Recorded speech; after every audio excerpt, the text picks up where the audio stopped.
You didn't pick your place in the family, but that one accident of timing may have shaped you more than you realize. Somewhere between the crib and Thanksgiving dinner, your place in the family quietly shaped the way you learned to see the world. Not your whole personality, not your entire fate, but enough that psychologists have spent decades trying to understand its effects. And some of what they found might explain things about yourself you've never been able to put into words. One birth position produces far more entertainers than any other. One produces the most cautious decision-makers, and one breaks almost every rule researchers expected.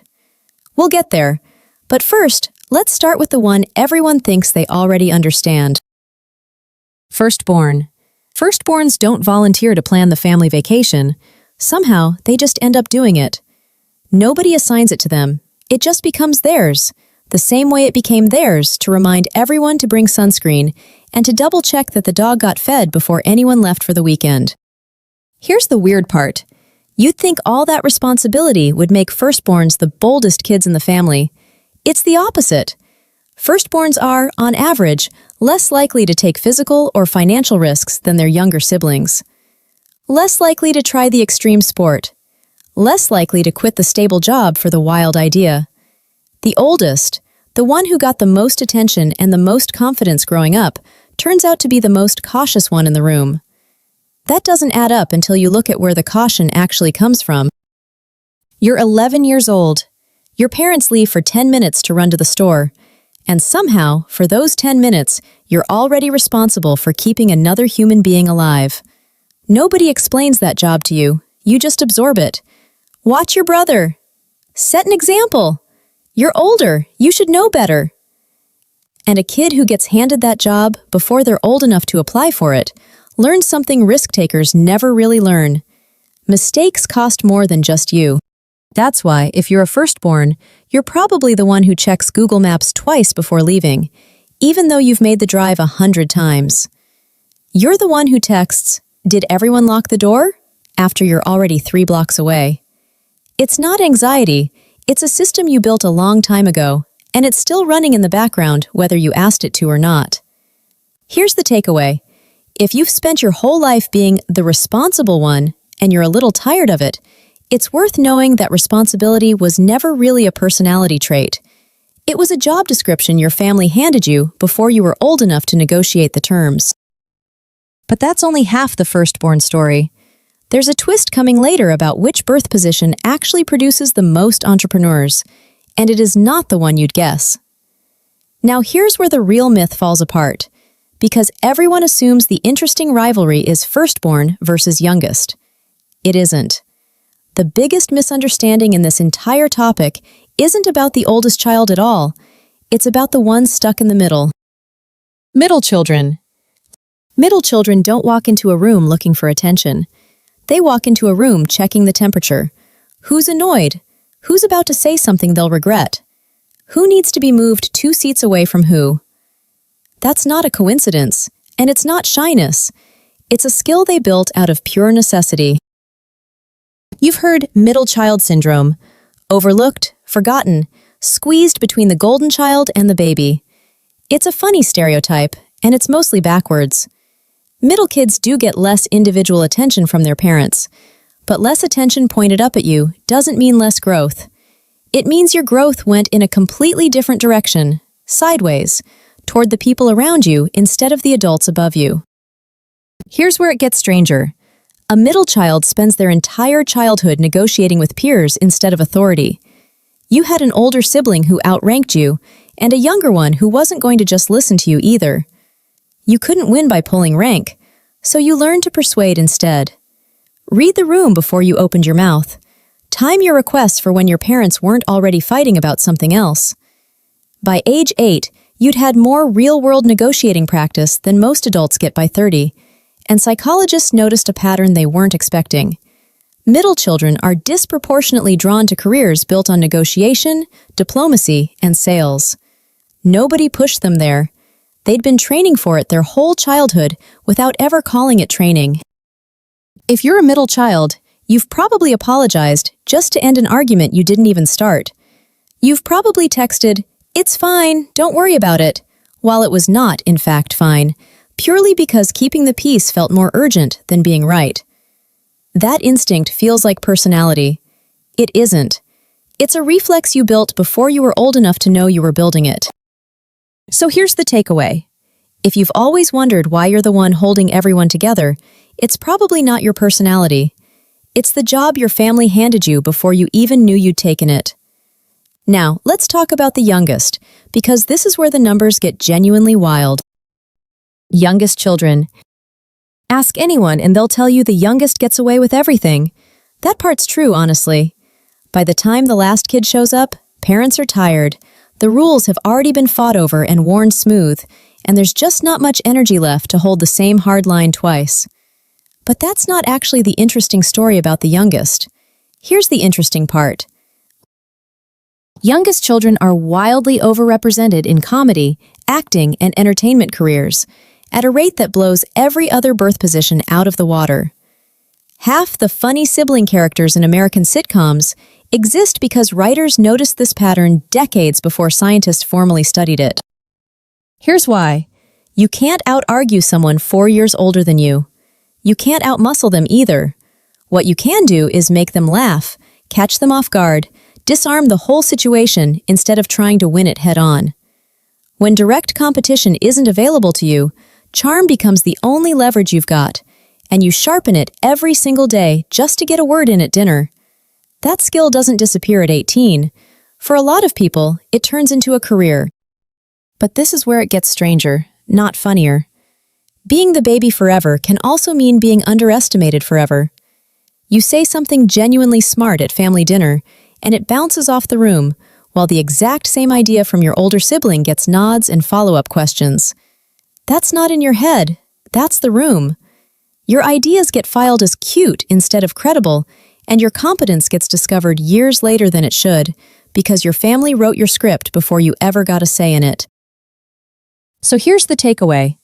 If you've spent years feeling like you have to be funny to be heard, that instinct isn't random.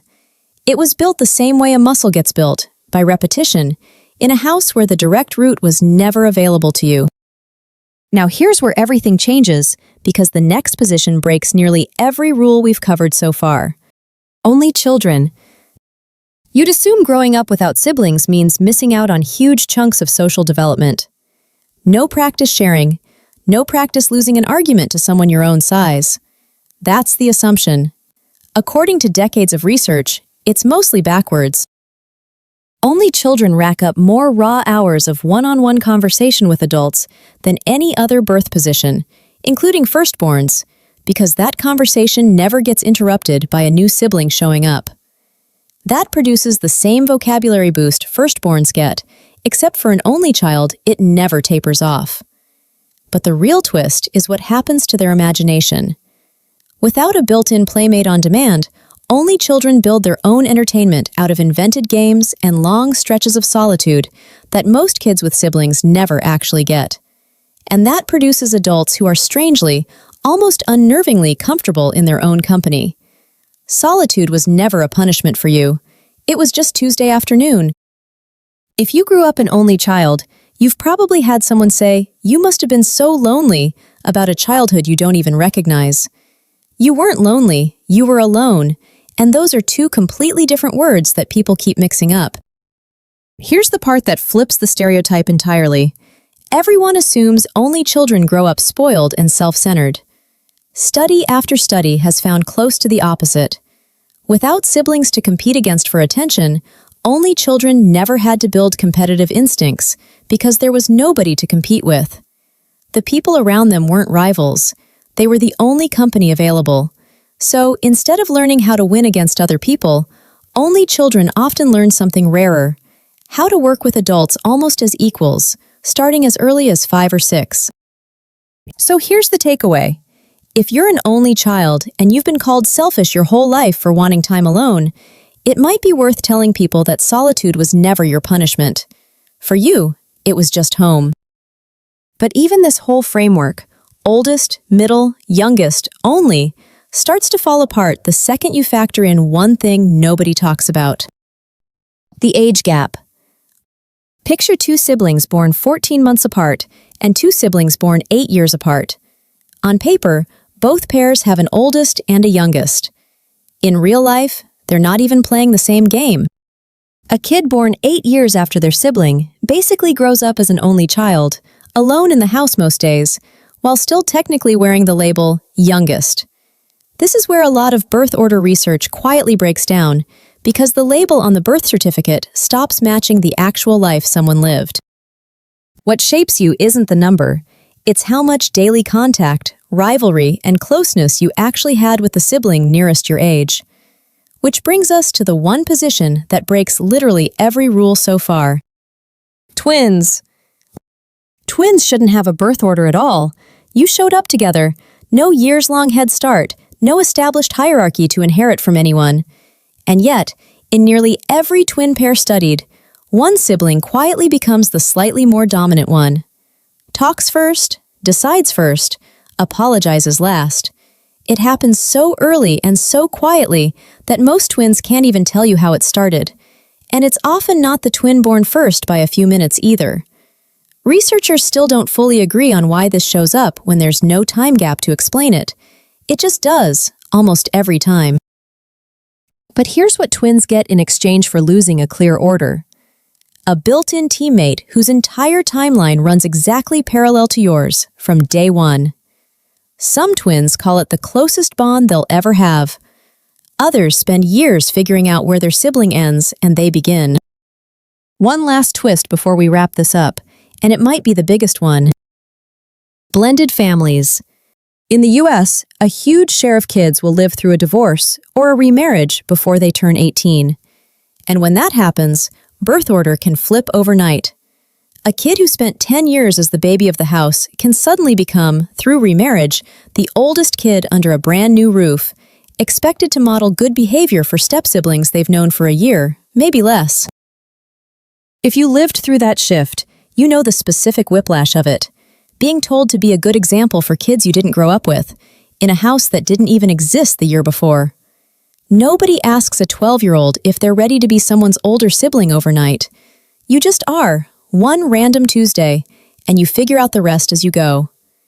Kids who go through this often end up carrying two roles stitched together, the caretaking instincts of a firstborn layered over the flexibility of a youngest, because life made them rehearse both, whether they wanted the part or not. So what does all of this actually mean? None of it is destiny. Birth order isn't a horoscope. It's a starting condition, one variable sitting alongside temperament, parenting style, culture, and plain luck. Two firstborns can turn out completely different from each other.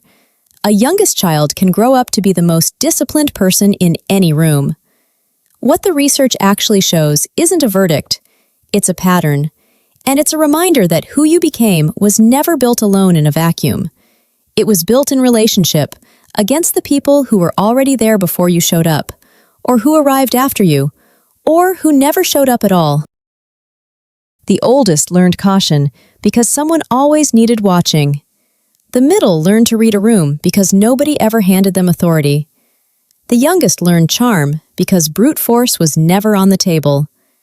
The only child learned to trust their own mind because, for a long time, it was the only company in the house. None of it is a flaw, and none of it is a cage either.